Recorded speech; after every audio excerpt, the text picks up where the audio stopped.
The sprawling skyline of New York stretched endlessly beyond the towering glass walls of Alexander Hayes's office. Below, the city pulsed with life, cars speeding through avenues, people rushing to catch trains, but none of it reached him. The view that once made him feel on top of the world now felt distant and hollow. He stood motionless, his reflection in the glass a ghost of the man he used to be. Behind him, his phone buzzed again, a reminder from his assistant about yet another nanny application. He sighed heavily. 5 months, 6 nannies. Each one had left, leaving his son Liam more withdrawn and isolated than before.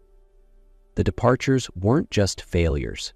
They were cracks widening in the carefully constructed walls of his life. "Mr. Hayes, your 7 o'clock is here." Miss Carter, the voice of his assistant, crackled through the intercom. Alexander adjusted his tie, a reflexive gesture he hadn't shaken after years of corporate discipline. "Send her in," he replied flatly. The heavy office doors opened, and Sophie Carter stepped inside. Her presence was unexpectedly calming, yet not what he had envisioned. There was no immaculate power suit, no forced formality. Instead, Sophie wore a simple navy dress that suggested ease and practicality. Her dark curls were neatly pulled back, and her warm, attentive eyes met Alexander's directly, without hesitation. "Thank you for meeting me at this hour, Mr. Hayes," she said with a quiet strength that caught him off guard. Alexander gestured for Sophie to sit in the chair across from his desk. He picked up the file from his desk, flipping through the information his assistant had prepared. "Your references are impressive, Miss Carter," he said, his tone neutral but probing. "However, I see that you've moved between several positions over the past few years." "I have," Sophie replied calmly. She sat straight, exuding quiet confidence without a hint of arrogance. "I believe in starting any work relationship with honesty. I typically work with families during periods of transition, divorce, loss, or other major changes. I stay until the children find stability, until the families regain their footing, and then I move on." Her words unsettled Alexander. His jaw tightened as he responded in a firm tone. "We're not a transitional family, Ms. Carter. We're not broken. I just need someone reliable to care for my son while I work."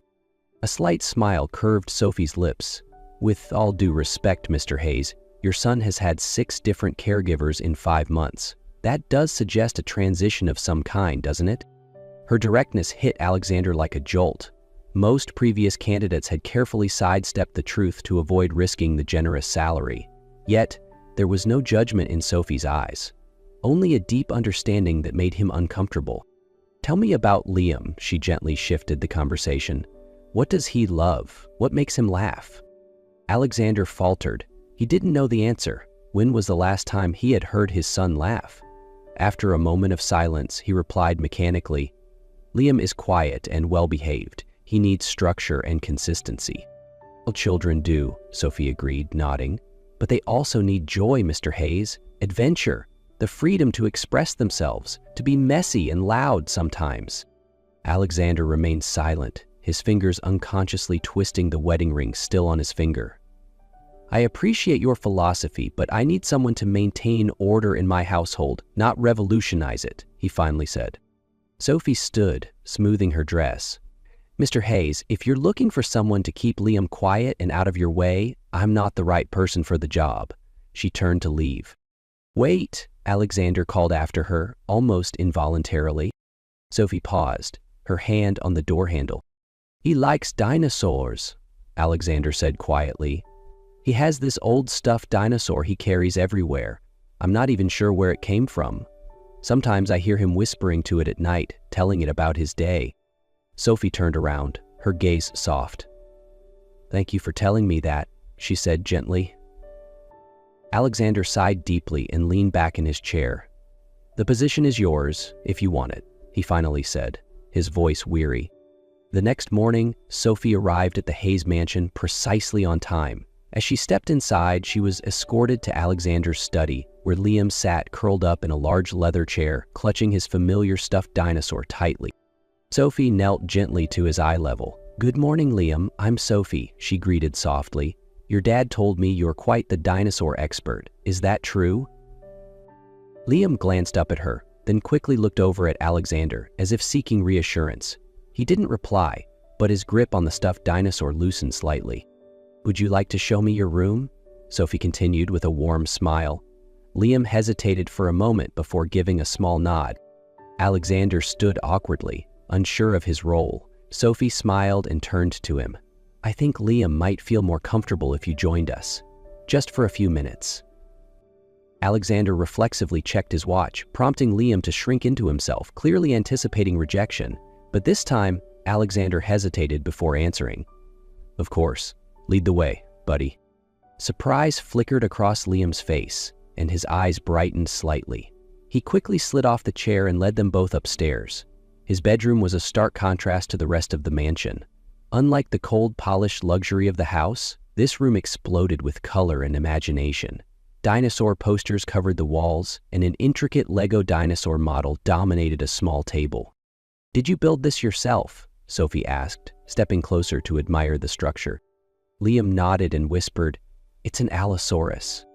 "Incredible," Alexander breathed, genuinely impressed. He realized he had never paid close attention to his son's room before. "Maybe you could show me how to build more dinosaurs," Sophie suggested with a gentle smile. "Though I bet you're way better at it than I am." Liam's eyes widened with surprise and excitement. "Dad helped me build this before.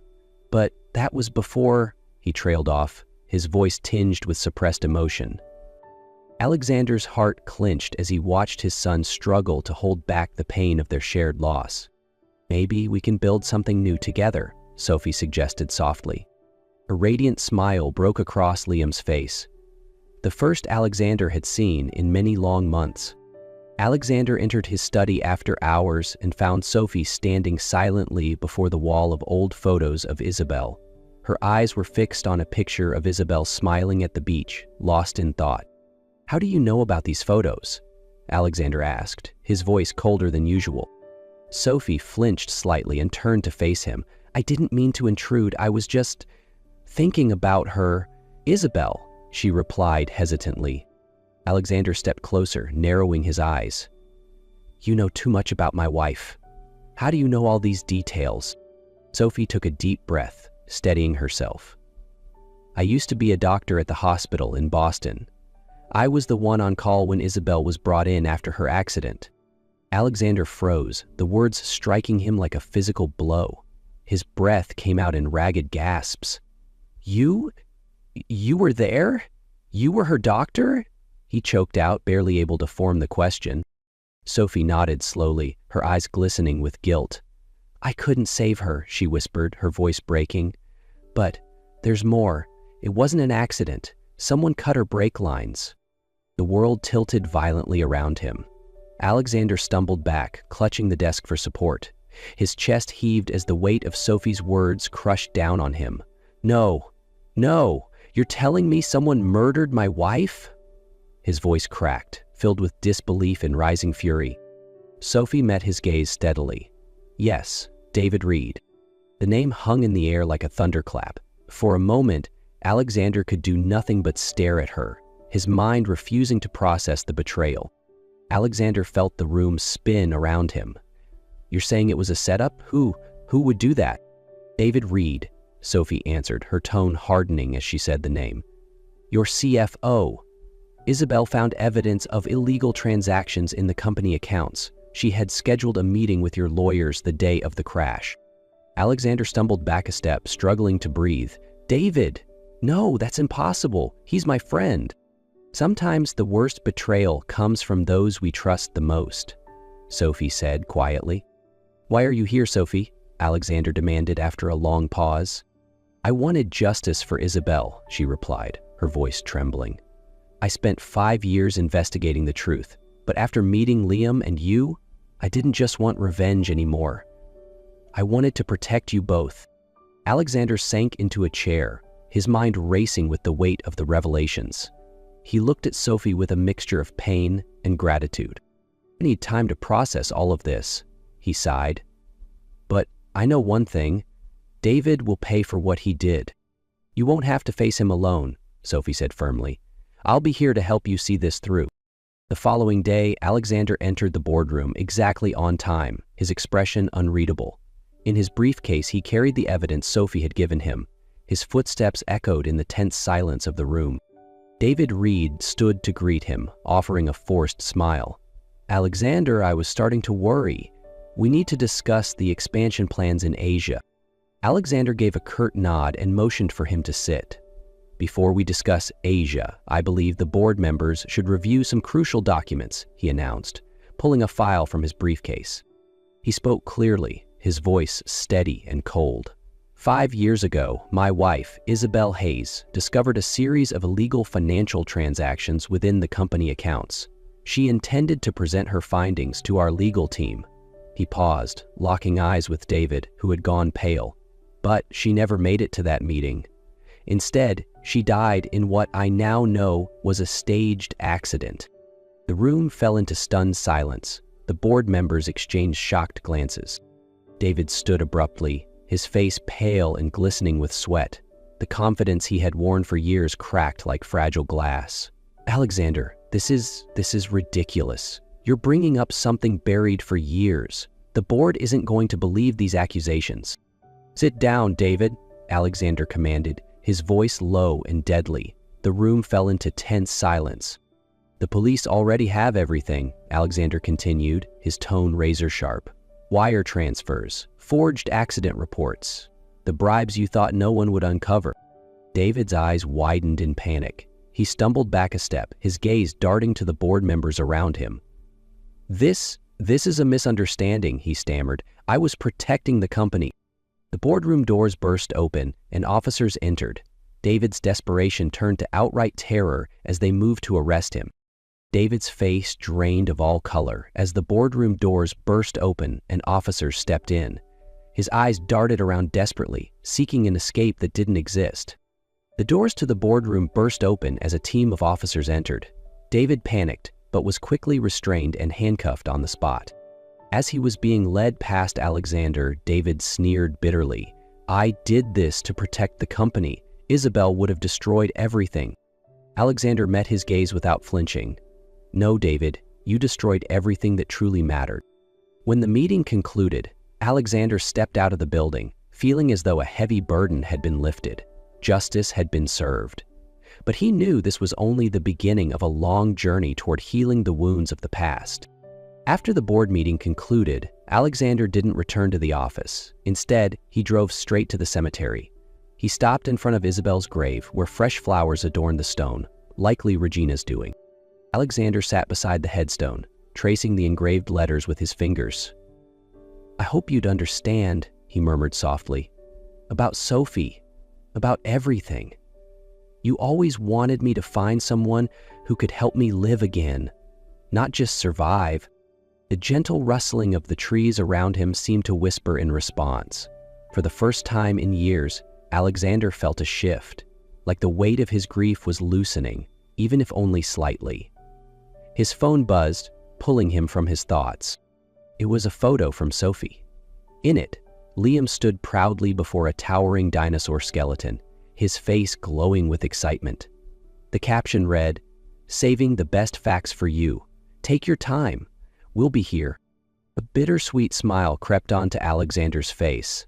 Maybe, he thought, healing wasn't about erasing the pain, but finding the strength to live for the ones who were still here. Alexander smiled through his tears. "You'd love him, Isabel. He's got your curiosity and courage." He stood, touching the headstone one last time before walking away. At the museum, Sophie and Liam were exploring the prehistoric marine life exhibit. Liam spoke animatedly about marine reptiles, drawing a small crowd of curious children. When he spotted Alexander, his face lit up. "Dad, did you know mosasaurus babies are born in the water? They have special flippers," he exclaimed, then hesitated. "But maybe Sophie can explain it better." "No way," Alexander chuckled, lifting his son into his arms. "I want to hear it all from you." They spent the afternoon wandering through the exhibits. Liam's laughter echoed through the halls, banishing the weight of past memories. Sophie watched them, her eyes soft with quiet affection, noting how much both father and son had changed. After leaving the museum, they stopped at an ice cream parlor near Central Park. Liam eagerly chose chocolate ice cream with dinosaur-shaped sprinkles. As he finished, he asked, "Can we walk through the park and look for more dinosaur footprints?" Alexander glanced at his watch, remembering his pending meetings, but when he saw the hopeful gleam in his son's eyes and Sophie's gentle nod of encouragement, he smiled. "Lead the way, buddy." They strolled along the familiar park path. Though it was the same route they had taken many times before, everything felt different now. "I received an offer from Boston General," Sophie said quietly. "They want me to head their department." Alexander stopped walking, his chest tightening. "When do they need an answer?" "Tomorrow," she replied, her voice thoughtful. "And what will you tell them?" Sophie looked at Liam running ahead and then turned to face Alexander. "I already told them. I said no." Alexander stared at her in shock. "You turned it down. That's a huge opportunity." "I found what I need here," she said softly. "My family is here. You and Liam. You're everything." Alexander gently took her hand, overwhelmed by gratitude and love. "I love you," he whispered. "We've both been through so much, but you've given this family something I never thought we'd have again. Hope." That evening, after Liam had fallen asleep, Alexander and Sophie sat together in the living room. New photos filled with laughter and joy now adorned the walls alongside the old ones of Isabel. The room, once cold and sterile, had become a space filled with warmth and life.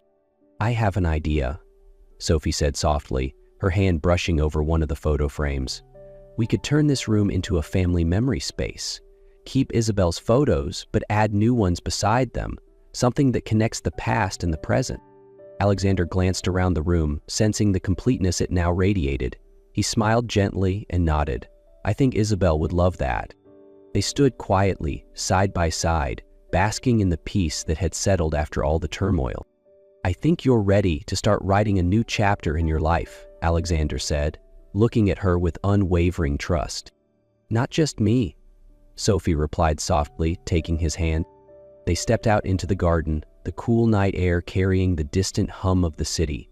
Stars scattered across the sky, silent witnesses to the path they had walked. Sophie leaned into Alexander's side. "Do you think we can really move forward?" she whispered. Alexander took a deep breath, gazing up at the stars. "We don't forget, but we learn to carry it, and with time, we build something new, something stronger." Their hands intertwined, a silent promise exchanged under the night sky. For the first time in years, Alexander felt whole.